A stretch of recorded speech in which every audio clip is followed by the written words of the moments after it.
بسم الله الرحمن الرحيم. السلام عليكم ورحمة الله وبركاته. أهلا وسهلا بكم، معاكم حسين دياب وفيديو جديد مع فانوس النجمة الميدالية.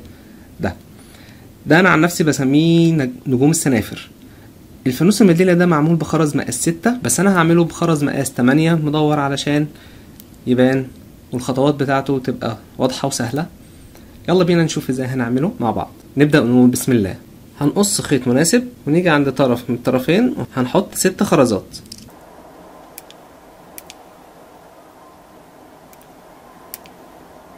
زي ما انتم شايفين اهو 6 خرزات موجودين في الخيط بتاعنا. هنربط. معلش يا جماعة، الفانوس ده الموديل بتاعه بيتعمل بطريقة طرف خيط واحد، بس انا بكره طرف الخيط الواحد ده جدا. انا بشتغل بطرفين خيط دايما، فانا النهارده هشتغل بطرفين خيط. تمام. ربطنا عقدتين اهو.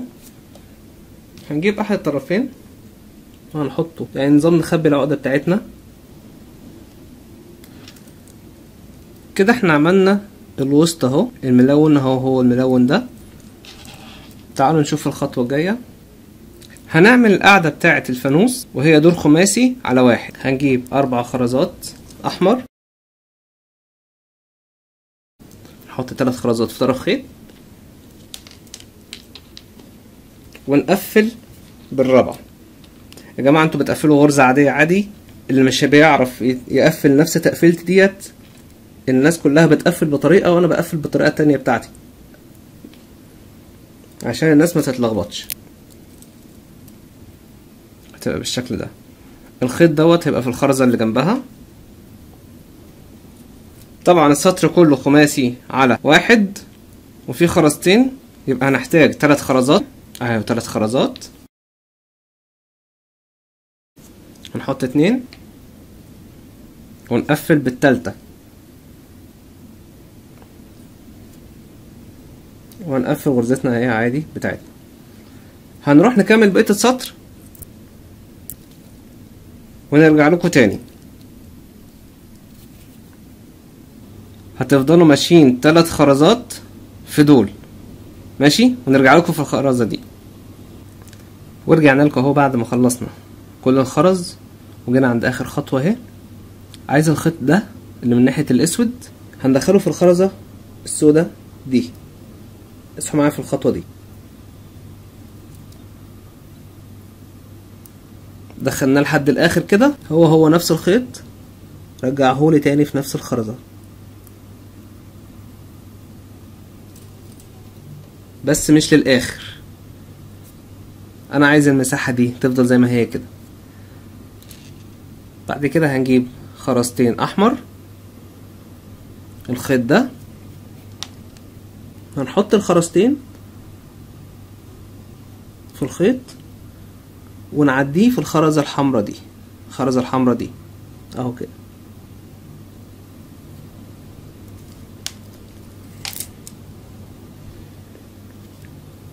بعد ما عديناه في الخرزة دي نعديه في الحلقة دي، نعديه في الحلقة دي كده اهو،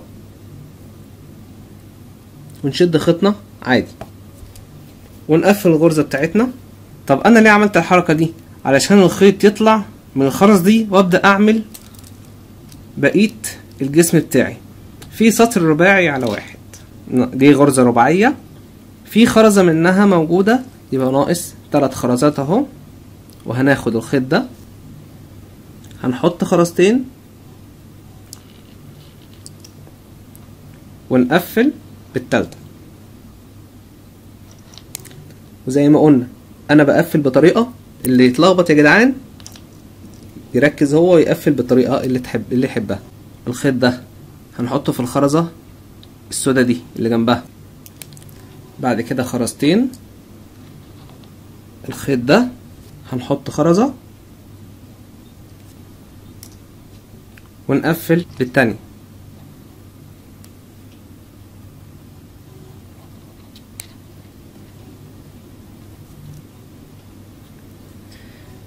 هنحط الخيط ده في الخرزة السوداء اللي جنبها. انتوا هتمشوا 2 2 2. نكمل بقية السطر ونرجع لكم تاني. ورجعنا لكم اهو بعد ما خلصنا السطر الرباعي. جينا مع اخر خطوة.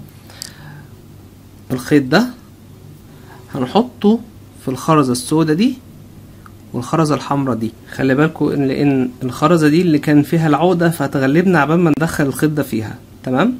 عامة احنا اهو دخلنا الخيط الحمد لله. اخيرا هنجيب خرزة حمراء ونقفل بيها الغرزة بتاعتنا الرباعية الاخيرة. بعد كده في سطر سداسي على واحد بس الطرف بتاع الغرزة لون تاني. هنشوف ازاي دلوقتي نعملها. هنجيب 5 خرزات، 2 احمر و2 احمر وواحد اسود. الاسود دي اللي هتبقى في النص. هنحط 2 احمر، بعد كده واحد اسود، بعد كده واحد احمر بالترتيب ده، وهنقفل بالحمرة الاخيرة.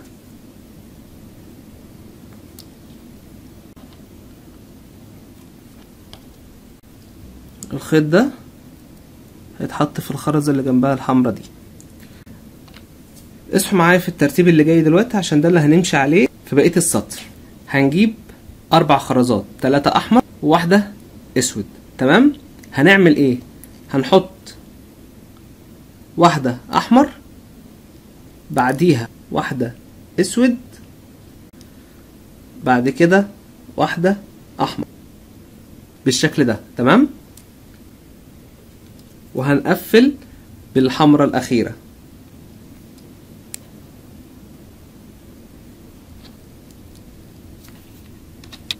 الخيط ده هندخله جوه الخرزة اللي جنبها ونروح نكمل بقية السطر ونرجع لكم تاني بنفس الترتيب اللي احنا قلناه الاخير. ورجعنا لكم بعد ما خلصنا السطر على اخر خطوة اهي. الخيط ده هنعديه جوه الخرزة دي والخرزة دي.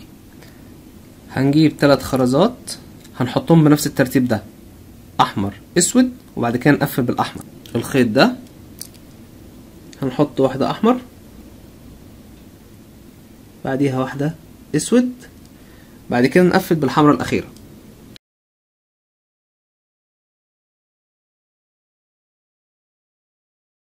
الخيط ده بقى هنحطه في الخرزة دي، يبقى الخيط طلع بالشكل ده. شايفين ازاي؟ تمام. احنا دلوقتي عملنا السطر ده. هنخش دلوقتي في سطر النجوم. هنشوف هنعمله ازاي. هو عبارة عن خماسي على 1 وخماسي على 2. هنشوف نعمله ازاي. احنا دلوقتي عند الخيط طالع من الخرزتين، هيبقى خماسي. هنعمل الاول غرزة الخماسية على 2. الغرزة الخماسية على 2 هنجيب 3 خرزات في الخيط ده. هنحط واحدة اسود وواحدة احمر، وهنقفل بالاسود.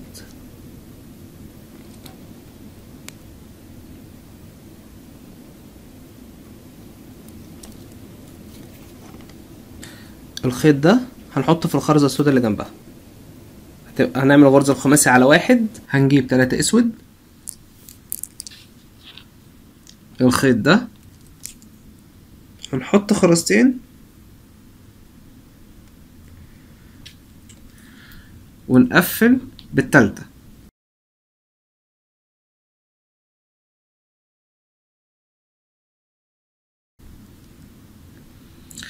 الخيط ده هنحطه جوه الخرزتين مع بعض، هيبقى الخيط طلع بالمنظر ده. المرة دي هنجيب خرزتين. الخيط ده هنحط واحدة احمر ونقفل بالسودة. وركزوا في دي علشان ده اللي هنمشي الترتيب بتاعه بالمنظر ده. الخيط ده هنحطه في الخرزة السوداء دي. لما نيجي عند السوداء هنحط 3 اسود. لما نيجي عند الاتنين الحمر هنحط واحدة احمر واحدة اسود. هنمشي بنفس الترتيب ده. احنا وصلنا هنا للسوداء اهي، هيبقى نحط 3 اسود، بعديها الاتنين الحمر هنحط واحدة احمر واحدة اسود. نروح نكمل السطر بنفس الترتيب اللي احنا قلناه ده ونرجع لكم تاني. ورجعنا لكم اهو بعد ما خلصنا صف النجوم. تمام. مع اخر خطوة احنا اهو عملنا واحدة احمر واحدة اسود. هنيجي دلوقتي الخيط ده هنحطه في الخرزة السوداء دي والخرزة السوداء دي. هنجيب 2 اسود، الخيط ده هنحط خرزة سودا ونقفل بالتانية.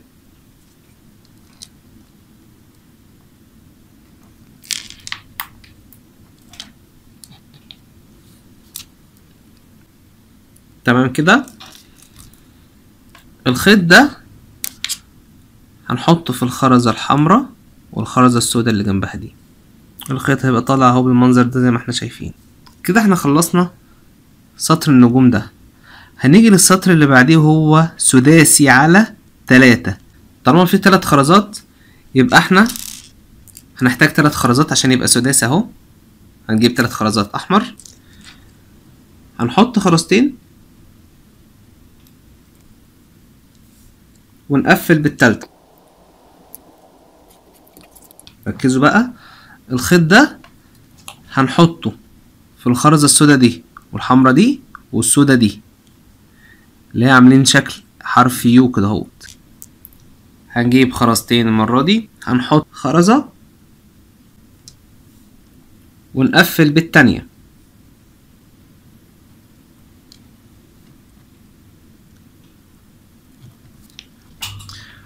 والخيط ده هنحطه برضو في السودة دي والحمرة دي والسودة دي، وهنفضل نمشي 2 2 2 2 ونوصل لديت. نروح ونرجع لكم تاني. ورجعنا لكم اهو بعد ما خلصنا السطر بتاعنا السداسي على 3. احنا بنبدأ الغرزة بتاعتنا 3 على 3. بعد كده بنعدي الخيط من ال3 خرزات دول ونحط 2 جداد وبنمشي 2 هكذا اهو لحد ما وصلنا للخطوة دي. الخيط ده بقى هنحط في الخرزة السوداء دي والحمراء والسوداء والحمراء دي كمان اهو. شايفين الخيط طالع منين؟ الخيط طالع من الخرزتين دول. عشان نقفل الغرزة ديت دي 1 2 3 4 5 دول 5 خرزات. ناقص على الغرزة السداسية كام؟ خرزة واحدة بس اهي، الخرزة الحمراء هنقفل بيها اخر خطوة في السطر بتاعنا ده اهو عندنا بالشكل اهو ده. نيجي بقى السطر دوت، ده سطر رباعي على 1. بنبدأه ب3 خرزات على الخرزة دي، بعد كده على كل خرزة بعد كده بنمشي 2. تمام. هنحط اهو ادي 3 خرزات. الخيط ده هنحط خرزتين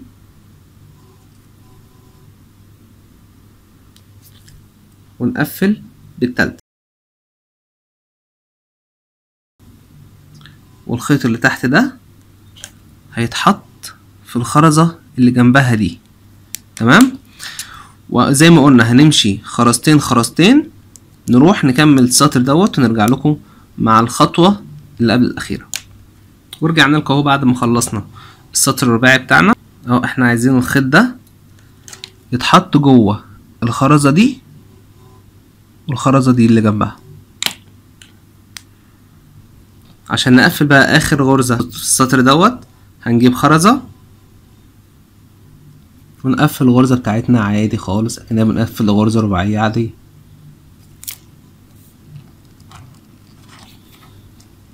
كده احنا خلصنا الفانوس، مش ناقص بس غير ان احنا نعمل الايد بتاعتنا. علشان نعمل ايد الخيط ده هحطه في الخرزة دي والخرزة دي.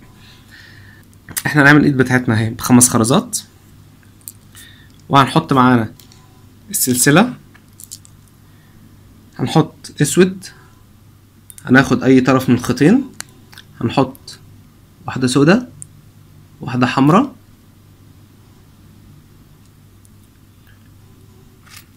وهنحط السلسلة بتاعتنا، وهنحط واحدة سودة، بعد كده واحدة حمراء، بعد كده واحدة سودة. كلكم شايفين المنظر بتاعي معايا عامل ازاي اهو بالمنظر ده زي ما احنا كده. وهنجيب طرف الخيط التاني وهنعديه بالعكس، نعديهم ونرجع لكم تاني اهو. كلكم شايفين المنظر ايه؟ الخيطين معديين عكس اعكاس بس. ونشد الخيط بتاعنا للاخر. شايفين الخيط طالع منين؟ من الخرزتين دول صح؟ طيب انا في طرف الخيط ده هدخله من الخرزة دي، والخيط ده هدخله في الخرزتين دول لحد ما يقابلوا بعض. الخرزة دي والخرزة دي.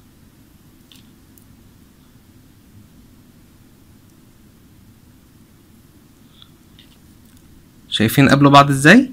انا مش عايز غير الفكرة دي كده اهوت اهي. ونبدأ بقى نربط الخيط بتاعنا، نربطهم عقدتين كده او 3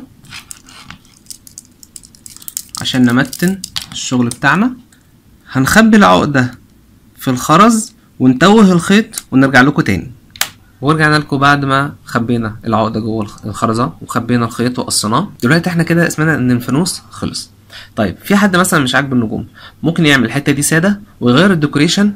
لو جبنا ورد زي ده، تمام، الورد ده وحطيناه مكان النجوم، هنشوف ازاي دلوقتي. هنحطه، هنقص خيط مناسب، هنحط طرف الخيط في الخرزة دي والخرزة دي بالشكل ده.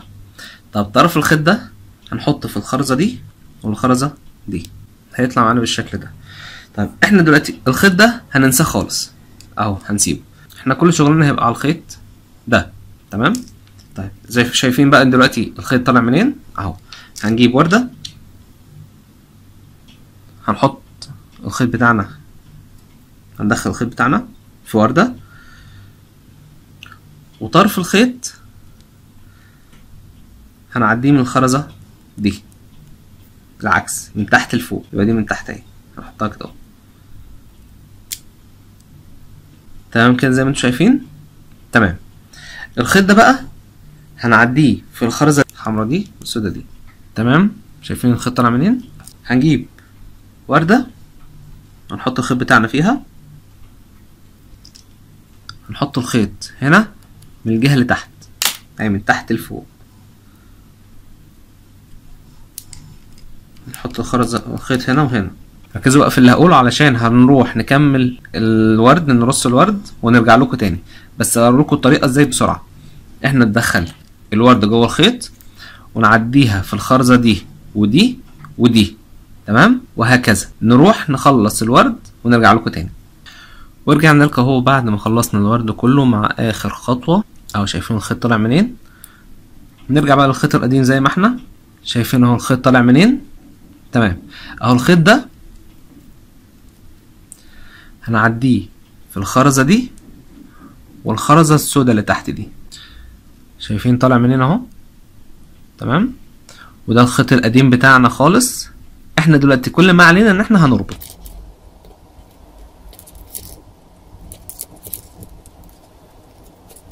ربطنا اهو، هنخبي العقدة جوه الخرز ونتوه الخيط ونقصه ونرجع لكم تاني. وبكده نكون خلصنا مع بعض ورشة فانوس نجوم ميدالية ده. ورشة بسيطة وجميلة، يا رب اكون قدرت اوصلها لكم بسهولة. مستني تطبيقاتكم جدا، مستني رأيكم في الشرح وتعليقاتكم. ما تنسوش اللايك وشيروا لينك الفيديو على قد ما تقدروا علشان يوصل لكل الناس وتعم الفايدة للكل بإذن الله. اشتركوا في القناة وفعلوا رمز الجرس علشان تبقوا من المميزين في قناتي وتوصل لكم اشعارات فيديوهاتي اول ما ينزل الفيديو قبل كل الناس. كل سنة وحضراتكم طيبين. كان معاكم حسين دياب، شكرا لكم. السلام عليكم ورحمة الله وبركاته.